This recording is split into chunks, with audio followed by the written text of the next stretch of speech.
This is Tony Gonzalez from Made in Metal, and today we are going to talk to Luca van de Poel, who is the drummer in DeWolff. Hello, Luca, how are you? Hello, hi, I'm doing good. I'm enjoying my coffee and yeah, having a couple of interviews today. So yeah, it's a special day because we were talking about the new album and really looking forward. This will be the main subject in our interview. So the Hmm. new CD is called Muscle Shoals because Yeah, it was recorded in the famous studio in Alabama. yeah. Did you start planning to go there? And what are the main reasons why you go there to record the new album? We started planning on recording there 1 year ago exactly. We were on tour in the UK, and we were making plans for recording a new album. And we had a list of the most legendary studios that we wanted to record. And on the top was Muscle Shoals Sound in Alabama, and Fame Studios also in Alabama. So we started contacting the studios. We just sent an email, and we had no idea if it would be possible to record there. But we got an email back, and they said, "Yes, we know the band, and we're happy to have you here to record." So yeah, that was and then a dream came true because we've been listening to the albums that have been recorded there since we were teenagers. So the music from Aretha Franklin, the music from the Allman Brothers that had their first rehearsal in Fame Studios, and albums by Otis Rush and Leon Russell, and you name it. All these legendary artists in soul music and in rock and roll music that have recorded in this legendary studio. And so it was an honor to be there and be able to record there as well. Luca, how was the recording process? Is there any story you would like to share with us? Yeah, of course. Yeah, the recording process was absolutely fantastic. It was an adventure because we went to the United States with nothing but a couple of guitars, and I had my cymbals and some drumsticks. And Robin brought nothing actually. So yeah, it was an adventure for us. What are we going to see? How will the studio be?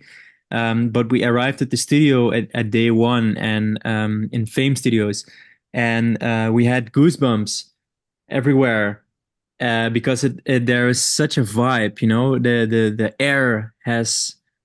So many legendary musicians have been in this studio, and you can really feel it when you walk into the studio.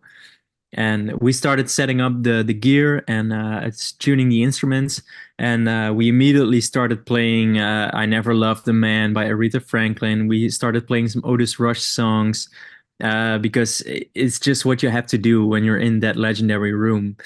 And then yeah, soon we started the recording with a very cool producer called Ben Tanner. He is the keyboard player for the Alabama Shakes, and there was immediately a huge click between us and him.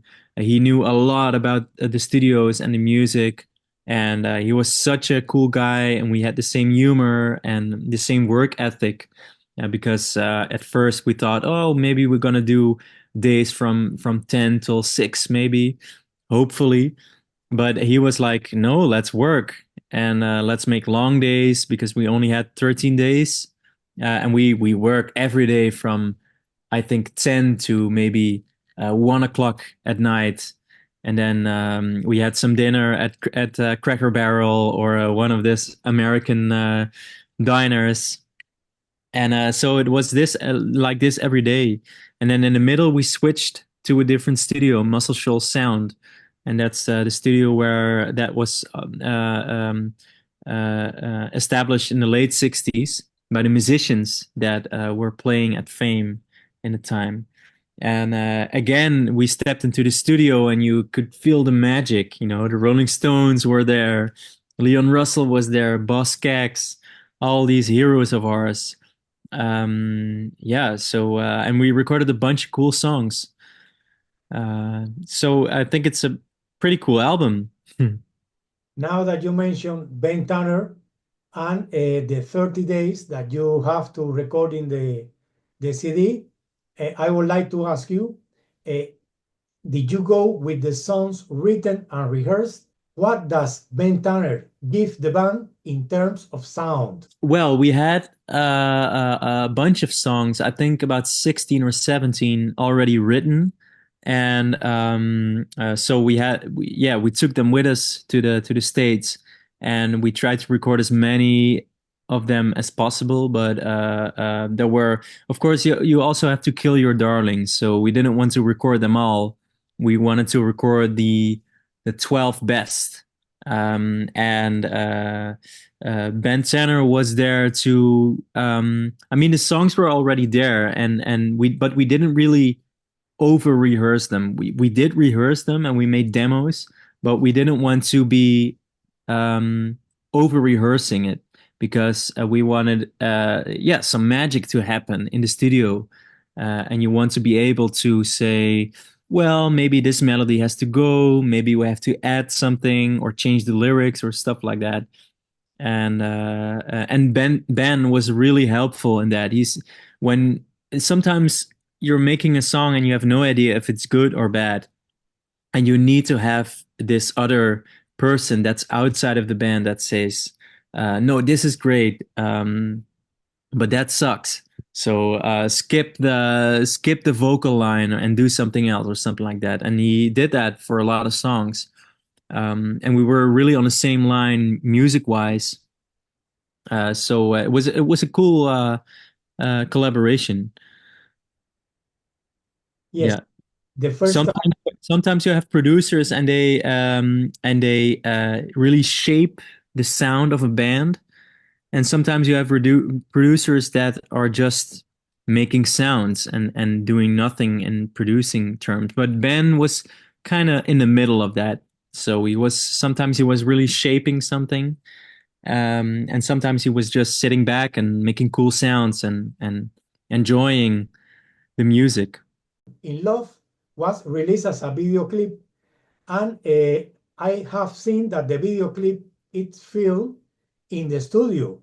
But for example, tell me that my first question is, please describe the studio and the part when the drum were set.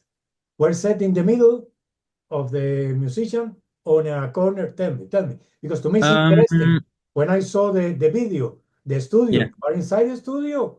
yeah, yeah. Yes, so tell me about it. Yeah, it's the video clip is filmed in Fame Studios, and well, we recorded in Love. It was the first song that we recorded when we came into the studio, but of course the filming took place a couple of days later. So on day, let's say 5 or 6, we took the camera and said, okay, let's play in Love a couple of times again, and then we film it, and we had to do it like 6 or 7 times to have enough footage of all the musicians in the room. So what you're seeing is not the actual take of the song, but that's how it goes with video clips, you know. But the drums was set up. I was facing Pablo, Robin, and Levi, the bass guitar player, and Ben Tanner, the producer, was looking through the window to my back. So I was sitting with my back to the control room, and that's been the position for the drums for decades. That's it's in a live room you always have one spot, and that's the sweet spot for drums. And in a lot of studios, it's in a corner somehow. But in this studio, I was sitting with my back to the control room, so I couldn't see Ben. He could just see me, and I was facing the other guys, and we were sitting in a circle so we can look at each other, because it's very important when we're recording. You have to see the faces and interact. Does mean that you record all the musicians at the same time? Yeah, yeah, absolutely. Yeah, we did all the basic tracks. That was drums, bass guitar, and Hammond organ, and sometimes piano. And we did some overdubs, vocals. some extra synthesizer, some extra piano, some percussion, that kind of stuff. On the previous album, Love That and In Between, we did everything in one take with background singers and a percussion player and horn players.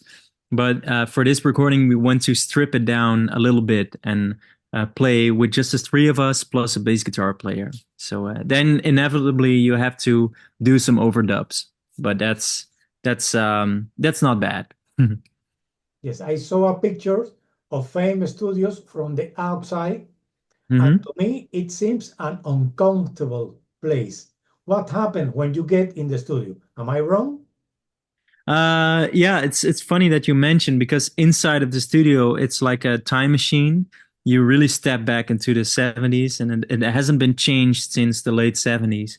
But if you step outside, it's a parking lot. It's a CVS pharmacy. It's a Cracker Barrel. You know, all these American dining places is around it, and it's on a very busy crossroad. So a lot of traffic, a lot of cars and trucks. So the outside is not really comfortable. That's true. But once you step inside the doors, it's like you step back in time. Yeah, and Muscle Shoals sound is on a much quieter road outside of Sheffield, Alabama, and this is also where we recorded the very last track of the album, Cicade Serenade. It's the cicadas that you can hear outside of the studio, and if you listen closely, you can hear some cars rushing by. But that was on a much nicer, a quieter spot. You mentioned the bass player previously, and I would like to ask you, did you have guest musicians in this recording? Yeah, a couple. We had a saxophone player. We had some strings on one song. And let me think. That was about it, I think. So only two guest musicians. So Yeah. in some lyrics, like in the first track, In Love, there is a line that says, tell me, baby, why can't we meet on the dark side of the street?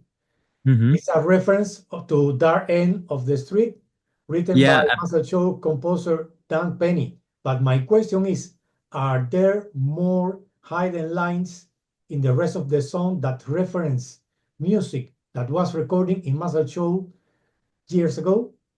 maybe in the title of Natural Woman, which is a Aretha Franklin song, but it doesn't really have anything to do with Muscle Shoals. But no, Dark End of the Street is absolutely referring to the James Carr version of the Dan Pan song. But that's about it. About for references. Yeah, it's more in the music, I think. Yeah, and we didn't want to overdo the reference thing. Now that you mentioned that it was more in the music, now this recording is more soul and more funky than any other DeWolff recording. Do you agree? Yeah, I kind of agree, but for the last album, Love Then and In Between, we also heard, oh, there's so much soul in the new record, and so I think both of them are really drenched in soul. But for my feeling, the new record, Muscle Shoals, has a little bit more. It's a little bit more aggressive, I think. Yeah, because Love That in Between had a lot of horns in it, and it was a little bit more happy and soulful. And Muscle Shoals is a bit more, yeah, Stonesy maybe. Yeah. Yes. Yeah, So but there's a lot of, I mean, we listen to a lot of soul music, so it's absolutely part of our DNA. And when we write songs, it's always it has something groovy, something soulful. in Love, the video clip, we can see a bass player. Do you remember who played the bass on the video? Yeah, it's Levi. It's Levi Viss. Yeah, he also played a bass guitar on a lot of different DeWolff albums and songs. So he's a really good friend of ours, and he traveled with us to the United States. So Levi Viss. Yes. are there plans to release another video? We just released a video for Natural Woman, which is a super cool um, animation video clip, and it was made by my little brother Vince. So we just released that, I think a week ago, and that will be it. We just have two videos, and there will be a third single that is coming out in a couple of weeks, but it won't have a video clip because yeah, we wanted to have main focus on In Love and Natural Woman. I thought that you were only two brothers. So Vince will come touring with you in the next years or not? Yeah, he will because he's a very good driver and he is selling our merchandise. So yeah, he has been coming with us for a couple of years now. So he's part of the crew, part of the DeWolff crew.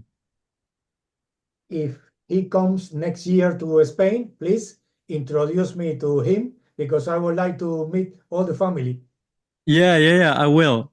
I will. He will be coming to Spain next year. So you will meet. Perfect. So I have read that a number of rock and rhythm and blues and country music celebrities have homes in the area surrounding Muscle Shoals. Did you visit any nightclub with live music or see any famous artists in this town? Well, actually, no, because there were so many hours in the studio and we didn't see a lot of the environment. And we didn't have, well, we had some time to have good dinner and good lunch and stuff like that. But we didn't have time in the evening. We were always at the studio working. So, no, we didn't visit any nightclubs or bands playing. What I did do is the last couple of days of our trip, we went to Nashville, Tennessee, which was a 4 or 5 hour drive from Muscle Shoals. And I went to see the Country Music Hall of Fame. And that's a really interesting place where you can see the history of country music and a lot of instruments, legendary instruments played by heroes like Willie Nelson and the Flying Burrito Brothers and Hank Williams, stuff like that.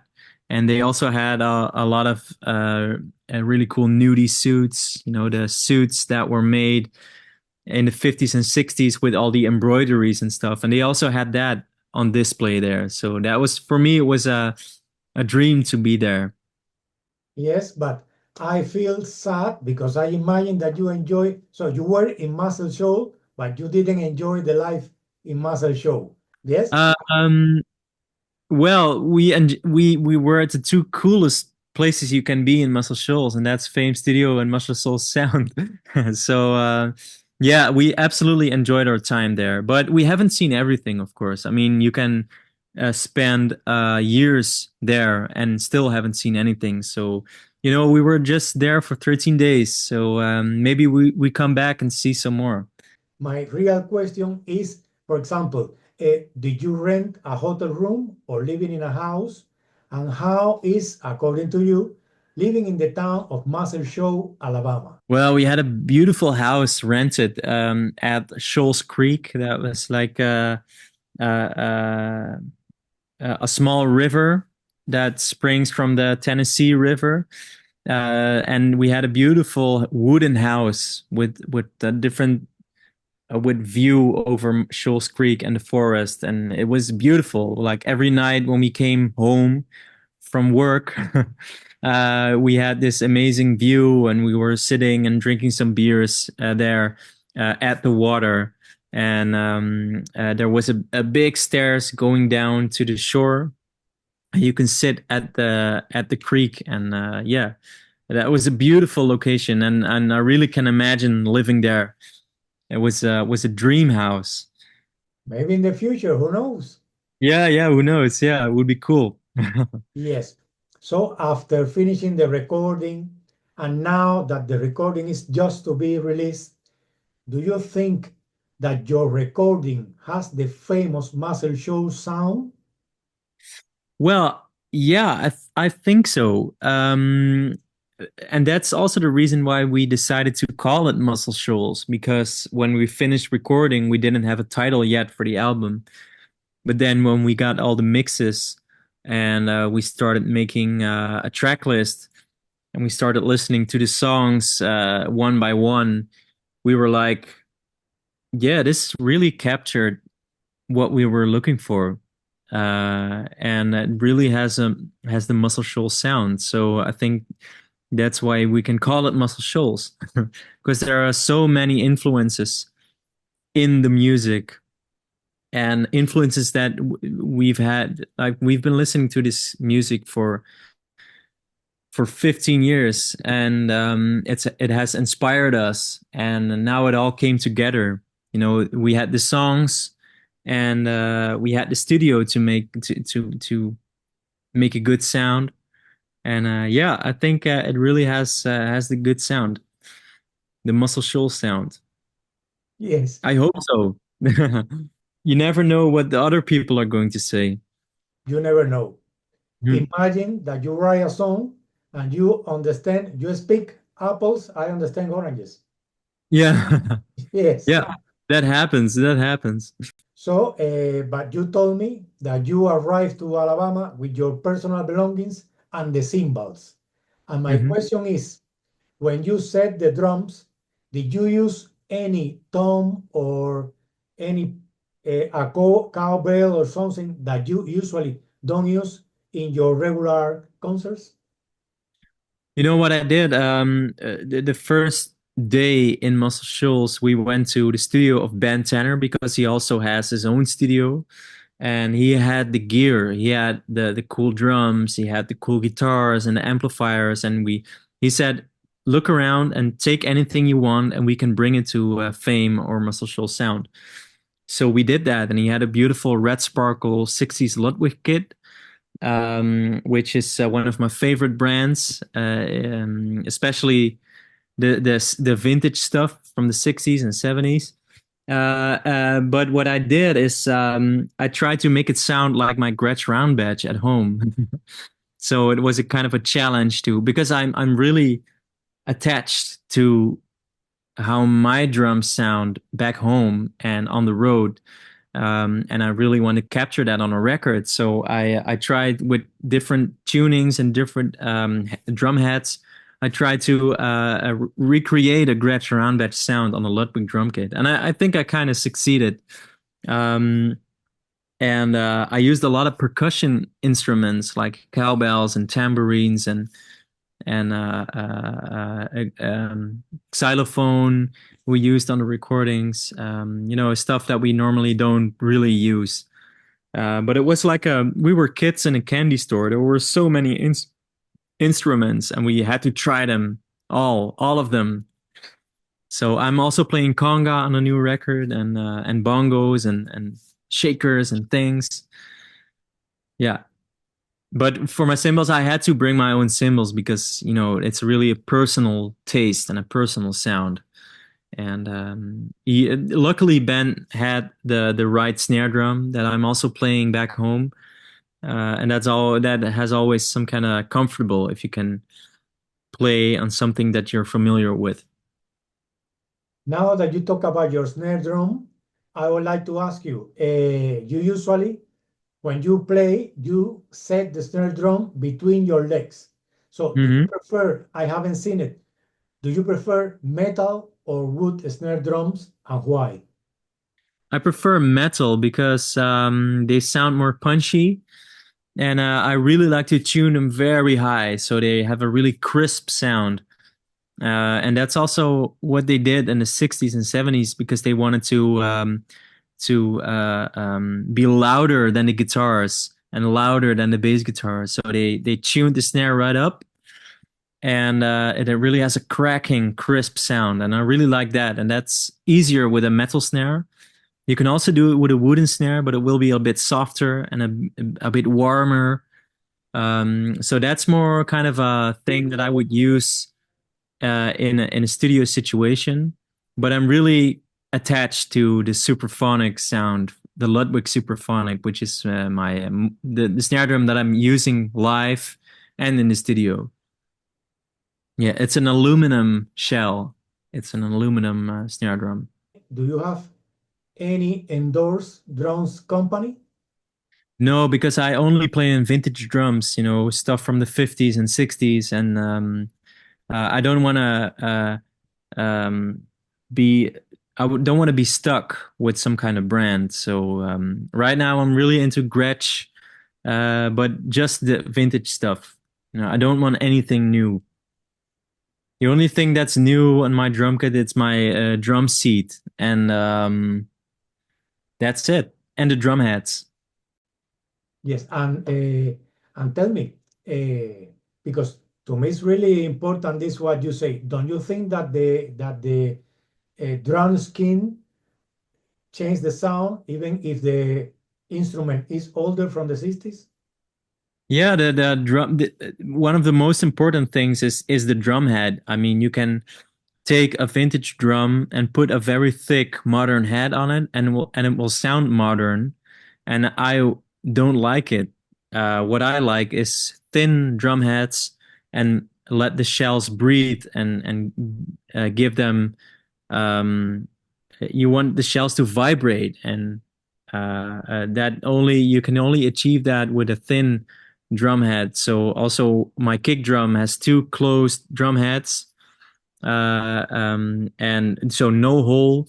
So it sounds very round and it sounds like a drum. And drummers in these days tend to muffle their bass drum and put a lot of blankets in it and cut big holes in the drum heads, and then it will sound like nothing. But for me, it's very important to have a round bass drum sound, like boom. And the toms as well, I tune them very high, like a jazz tuning, and it sounds open and it can breathe, and that's what I like. Yes. Yeah, and the drum head is very important in this story. For me, they have to be thin. When you were younger, Luca, how did you approach the drums?